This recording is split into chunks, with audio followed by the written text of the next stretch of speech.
Hi guys! Welcome to the second video for my brand spanking new YouTube channel. I told you I'd be back every Wednesday to talk about books and publishing, and here I am. So I've been thinking for the past week since I started this whole thing, what should I talk about in these videos every week? And I know I want to break down the parts of the process of book production and talk about design and proofreading and talk about marketing and platform building and all those things. But really, I think we should begin at the beginning. And that's with a question. Why do you want to write a book? Why have you written a book? Why have you written a book and you want to write another one? Whenever a new client comes to me and says, I've written a book and I want you to edit it, great. I always ask them, what are your goals for this book? And as often as not, oh, I want to be a bestseller is pretty much all that most people want to articulate when you ask them what their goals are for their book. Every once in a while, I get a super motivated client who knows exactly what they want to do and exactly where they're going, and that's great.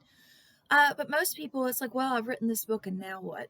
Or I'll have somebody who says, I want to be the next Stephen King or this, that, or the other. And while it is theoretically possible for you to become the next Stephen King, it is also statistically improbable. You're setting yourself up for disappointment a lot of the times if you set unrealistic goals for yourself and your work.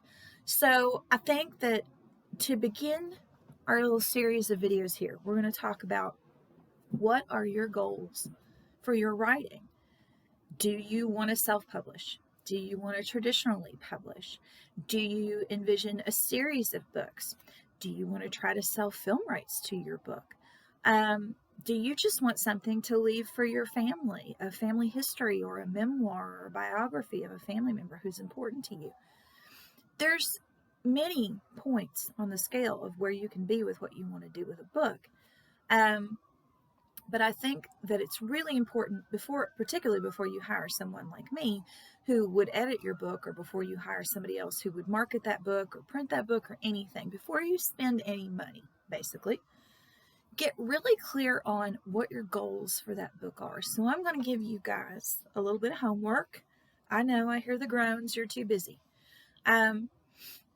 What are your goals for your writing?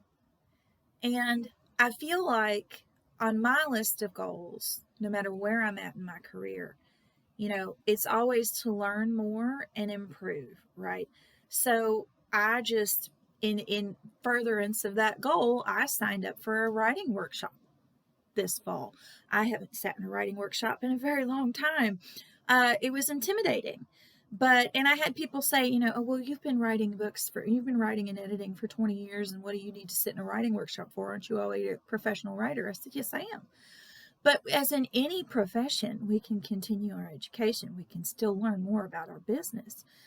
I would put, if I were you, learn and improve my craft and learn the book business. And that's probably your goal already, and maybe you just haven't articulated it if you're watching a video like this one. There's so many ways that you can keep learning and growing in your craft. You can take a writing course. You can read about the business. There's so many blogs and magazines and different things where you can learn more about publishing. If your goal, if you're at the platform building stage of your book journey, well, then you're going to want to do networking stuff. You're going to want to go to conferences, etc., etc. There's so many things that you can do in furtherance of that goal. I feel that your goals need to be realistic and attainable. I can sit here and say that my goal is to be the next Lady Gaga. That's not really a realistic goal, but you know what is a realistic goal? If I said, you know what, I want to learn how to sing one of Lady Gaga's songs like she does, and I want to do a few of her dance steps for a birthday party next year for my friends, and wouldn't that be fun? Now that's a realistic and attainable goal. I can learn one song. I can carry half of a tune in a bucket. But I'm probably not going to be the Super Bowl halftime show this side of heaven. So what I want you to do over the next week, I want you to think, take some time apart and really think, what are my top 3 goals for my writing? Just come up with 3. I'm sure you have tons more, but just start with 3. And, write them down. That's the other thing too. One of the things that my workshop teacher is making us do is take notes with pen and paper. And I know we're all digital now. We're all on our phones and our devices. No.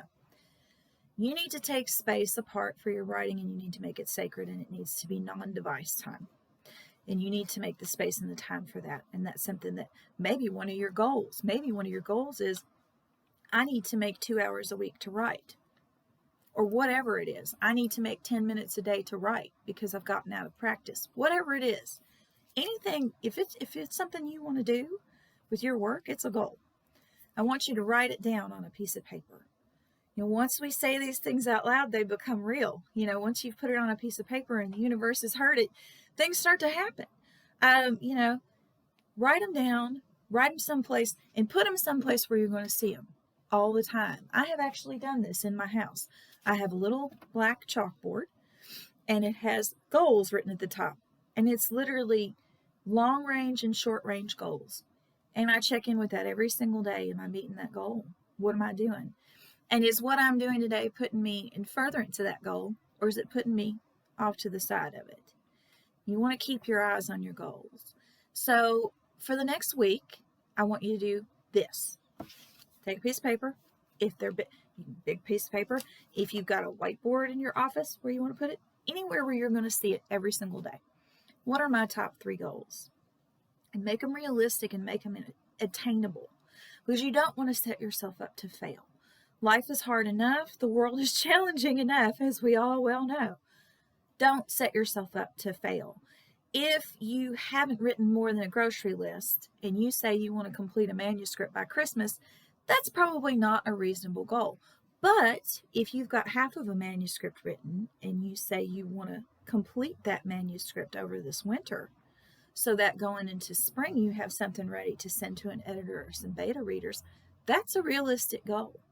That's a goal that you can meet. If you say, I've already published my first book and I've sold XYZ amount of copies, and I want it to shoot to the top of the bestseller list, globally, that's probably not a realistic goal. But if you say, I've already published my book, I've sold so many copies, and I want to sell X many copies more in these categories and get it on this bestseller list on Amazon, that's an attainable goal. So this is what I mean when I say don't set yourself up for failure, and make sure that your goals are attainable. Make them realistic, and then you can draw the map for how you're going to get there. So thank you again for watching my channel. I really appreciate it. If you like it, share it, tell your friends, subscribe. That's all great. I'm trying to get to 100 subscribers so I can get a custom URL instead of all that gobbledygook after the youtube.com. I thank you so much for watching. I'm also going to convert this to a print blog for my regular website blogs, and some of us are print people and some of us are video folks. But again, here's your homework. Write down your top 3 goals for your writing. Make them attainable goals and put them in a place where you can see them every day, so that next week we can start figuring out, how are we going to get there? What do we have to do? If you want to self-publish your book in 2021, what do you need to be doing right now? How much money are you going to have to invest in it? Or if you want to get an agent in 2021, well, how do we go about that too? These are all questions that I can help you with. And again, like I said in my first video, if you have questions about books and publishing, send them to me, drop them in the comments here, tweet me at Cincy Bookworm. I'm always here to take your questions, and I might answer yours in an upcoming video. So as I always say, happy reading, keep writing, and stay tuned. See you guys next week, and let's talk about those goals then. Bye-bye.